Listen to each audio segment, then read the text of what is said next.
Mistä lähti idea omien touhujen kuvaamiseen? Mistä lähti omien touhujen kuvaamiseen? No, se on vähän ollut... Joo, mä lähdin kuvailemaan ihan kaikkea sellaista omaa touhua. En mä tiedä, mistä se ajatus sitten lähti, mutta niitä vaan sitten rupesi tulee ja se tapahtui kaikki vähän silleen niin kuin ikään kuin varkain, että sitten jengi rupesi seurailemaan, että mitä mä puuhastelen. Ja tällä tiellä nyt sitten ollaan. Minkälaisia videoita omalta YouTube- ja Vimeo-kanavaltasi löytyy?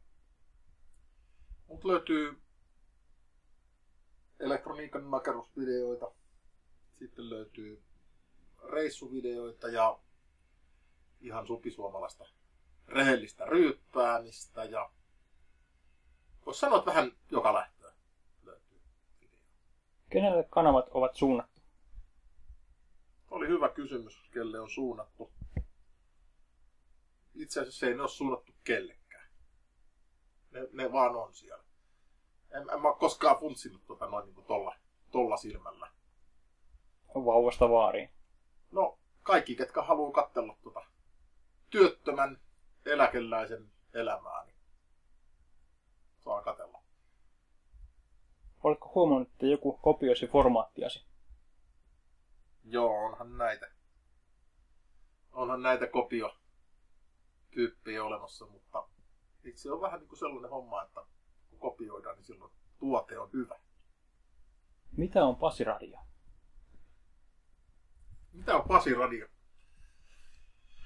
No, se on tällaisten nappuloiden eessä istumista ja välillä olisi tarkoitus tuoda asiaakin ihmisille ja mahdollisuus tuoda soittamalla ja osallistumalla ohjelmaan niin omia näkökantojakin julkisuuteen.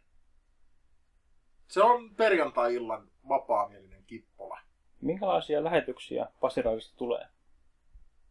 No, viinan virvottamia, raikkaita ja ravitsevia tuulahduksia. Välillä Pasi Viherraho elämästä ja välillä siitä vähän vierestä. Että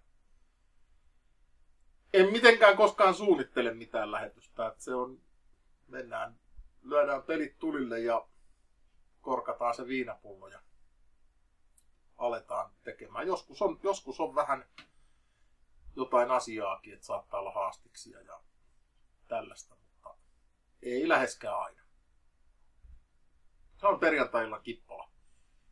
Virtuaalinen kippola, näin mä mieltäisin Pasiradion. Minkälaisia tunteita teillä on teostoa ja Gramesta kohtaan?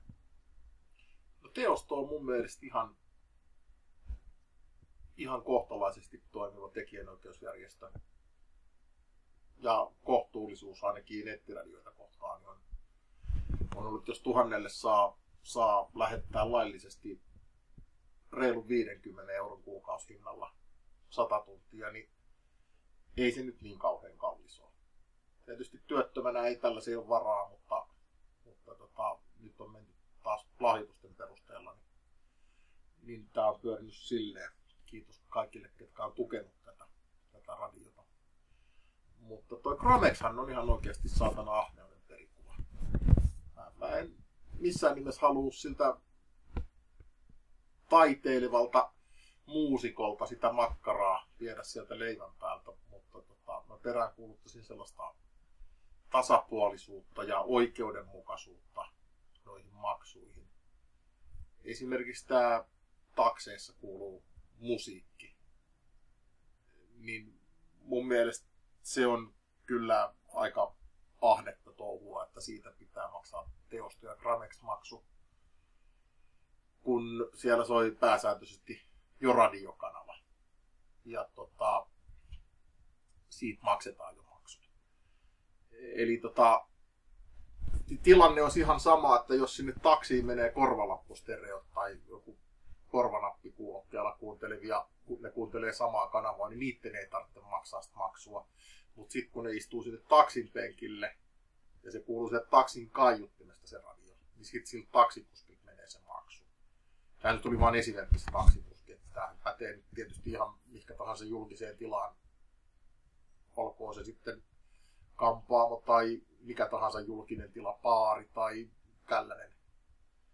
Niin jos siellä nyt radio soi taustalla, niin mun mielestä se on vähän väärin. Ja sitten on näitä muitakin tekijänoikeudellisia mun mielestä epäkohtia, mitkä pitäisi ehdottomasti muuttaa. Muun muassa tämä musiikin kopioiminen. Että jos sä nyt olet jo ostanut sen CD-levyn ja sä oot ostanut CD-levyn ja sä kopioit sen kiintolevylle, niin ensinnäkin siinä kiintolevyssä on se saatanan maksu, levyssä on maksu, plus et sä maksat vielä siitä esittämisestä, luonnollisesti julkisesta esittämisestä, se on mun mielestä ihan ok, että siitä maksetaan maksu, mutta se saatanan kopiointimaksu vielä sinne väliin tumpattu. Niin, kyllä mä en tollasta tuplarahastusta en ymmärrä missään nimessä. Ois varmaan kirveellä jonkun verran duunia. Huolestuttako teitä kaupan tavaroiden suunniteltu hajoaminen? Kyllä se mun mielestä huono asia on. Kun ajatellaan, että kuinka paljon tulee pelkkää jätettä kodin kulutuselektroniikasta ja monista muista tuotteista. Toisaalla puhutaan koko aika, että pitäisi syntyvää jätemäärää vähentää ja pitäisi toimia ekologisemmin ja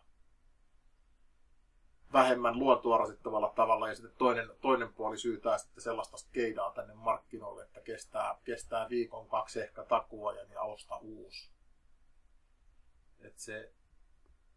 Tämä on niin ristiriitainen tämä yhteiskunta.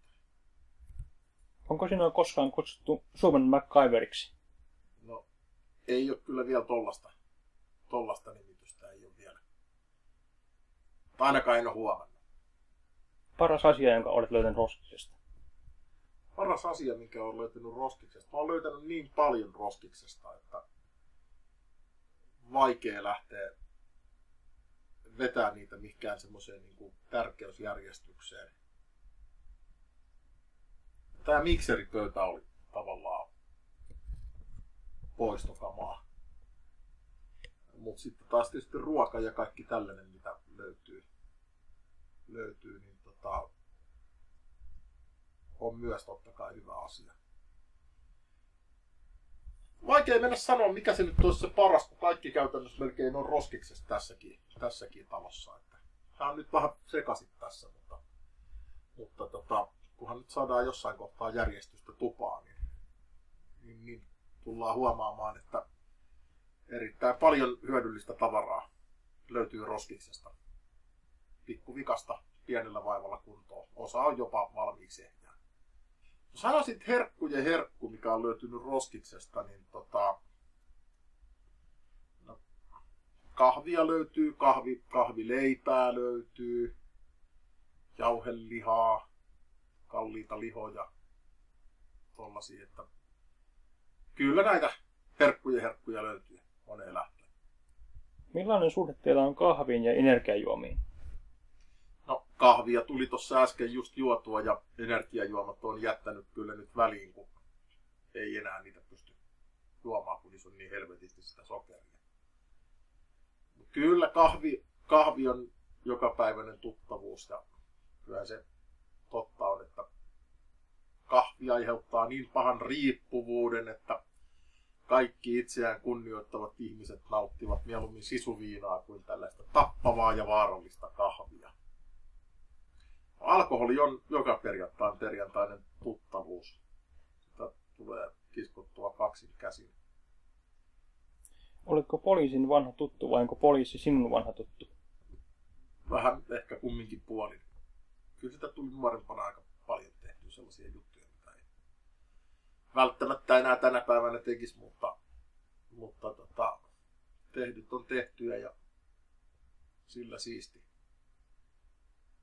Siitä pitää vaan ottaa nyt se ilo irti, että onpahan nyt sitten kerrottavaa kansalle, mitä on tullut toljautua.